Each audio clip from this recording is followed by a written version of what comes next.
Advocate Sudhir Chauhan ने की संयुक्त किसान मोर्चा की पंचायत में गन्ना कंट्रोल ऑर्डर के पालन की मांग। भुगतान न होने पर केंद्र किराया वसूली पर रोक की उठी आवाज। सीएसआर फंड सार्वजनिक करने व 15 क्विंटल चीनी देने की मांग। गढ़मुक्तेश्वर संयुक्त किसान मोर्चा हापुड़ के आह्वान पर सिंबावली चीनी मिल के क्षेत्र में आयोजित किसान पंचायत में गन्ना भुगतान, गन्ना कंट्रोल ऑर्डर और सीएसआर फंड को लेकर जमकर नाराजगी जताई गई। पंचायत में मोर्चा के पदाधिकारियों, कार्यकर्ताओं तथा क्षेत्र के हजारों किसानों ने भाग लिया। पंचायत को संबोधित करते हुए वक्ताओं ने कहा कि गन्ना कंट्रोल ऑर्डर के अनुसार यदि कोई चीनी मिल 14 दिन के भीतर किसानों को गन्ना भुगतान नहीं करती है तो वह गन्ना क्रय केंद्र में किराया वसूलने की अधिकारी नहीं है। आरोप लगाया गया कि सिंबावली चीनी मिल द्वारा नियमों का उल्लंघन किया जा रहा है।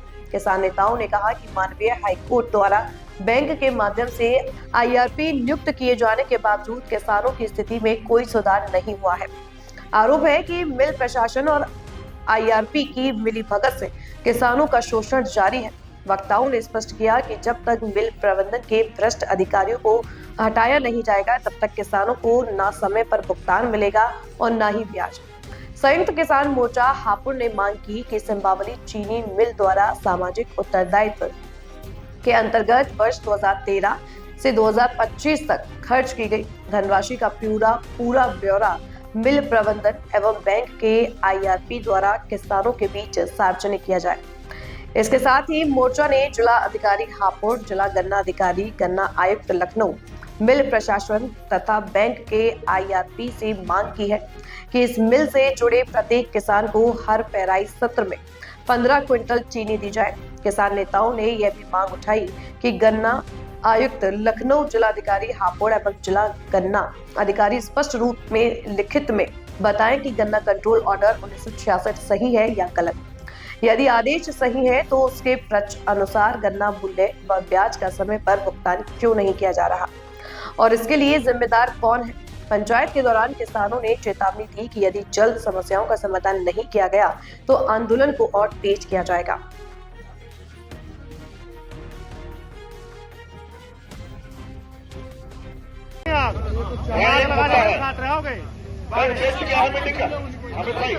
मीटिंग का उद्देश्य है कि हमारा भुगतान एक करंट में भुगतान और जो प्राइस सत्र हमारा चल रहा है उस पैसे की सुरक्षा, एक से दो मुद्दे।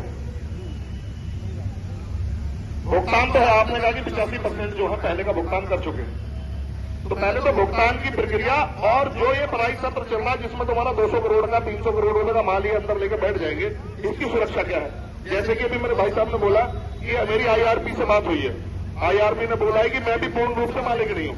ऐसा टेक्निकली संभव नहीं है, लीगली तो संभव नहीं है। तो अब आपको अगले चरण की आप बातचीत करो। देखो, आपने प्रयास करा है, संयुक्त किसान मोर्चा बना है, किसी बीच को सार्थकता की तरफ लेके जाओ जिससे किसानों को कुछ ना कुछ लाभ मिले। आपने बोला कि आईआरपी यहां नहीं आएगा। देखिए, एक चीज का तो करण सिंह जी आपको भी कहीं ना कहीं आश्वासन देना पड़ेगा कि एक मीटिंग जो लोगों के बीच में तीन तरह की बात आई है।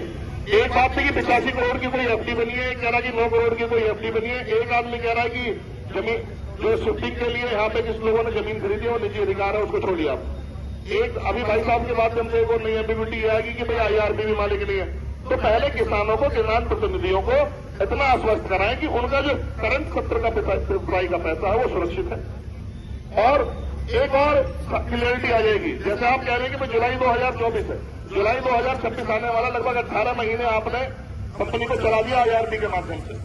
तो एक आप डेलीगेशन जाके ये भी पूछ लो कि भाई कोर्ट ने कितने टाइम में उसके सेटलमेंट के लिए बोला है। ऐसा तो नहीं कि कब वो प्री मैच्योर है, कितना टाइम और लग जाएगा। दूसरी बात, आपसे हमें एक अपेक्षा यह है कि अगर मालिक प्रयास कर रहे हैं, भाई मालिक प्रयास कर रहे हैं वो बेकार की बात। मालिक तो वो है जो कोर्ट जो मैक्सिमम आपके लोन की पेमेंट करेगा वो मालिक बनेगा। आपका मालिक करते हैं, दूसरा मालिक करते हैं, लोन बैंक को चाहिए पैसा, इसमें कोई बड़ा मसला नहीं हो। बैंक की लाइबिलिटी एनसीएलटी में जितने की उसकी लाइबिलिटी है उसको मैक्सिमम वैल्यू पे सेटल करने वाला व्यक्ति कंपनी का मालिक बनेगा।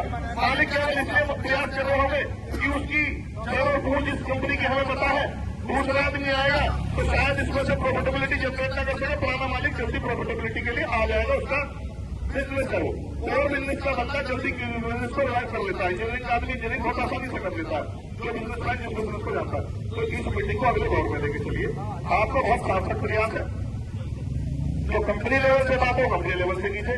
इसमें आप करण सिंह जी, एक तो IRP से मीटिंग सुनिश्चित कर रहे हैं, और दूसरी बात जो भुगतान है, भुगतान में क्योंकि फ्रंट में आपको खेलना है, कंपनी आपको चलानी है, IRP से आप भी जोड़ दें कि उसको 100% करें, नए भुगतान की शुरुआत करें। अगर एक्सेस कुछ पैसा आया है, कहीं ना कहीं सेलिंग में चल रही है कंपनी की, क्योंकि अगर बैंक से अपना घाटा बढ़ता रहेगा, IRP अपना घाटा बढ़ा तो किसानों को ऐसे घाटा क्यों बढ़ रहा है? तो या तो बिल्कुल छोटा डाउन हो जाए, ये आपको अपना दोनों में दे देंगे, दूसरे सेंटर में दे देंगे करना, कल को 200-300 करोड़ रुपया और लेकर भाग गया, फिर क्या होगा जी? आपका अविश्वास जो होगा इसको आप खत्म कराओ, और इसी नोट में अमित भैया आगे बढ़ो, पुराना नया आगे क्या होगा वो भविष्य तय करेगा।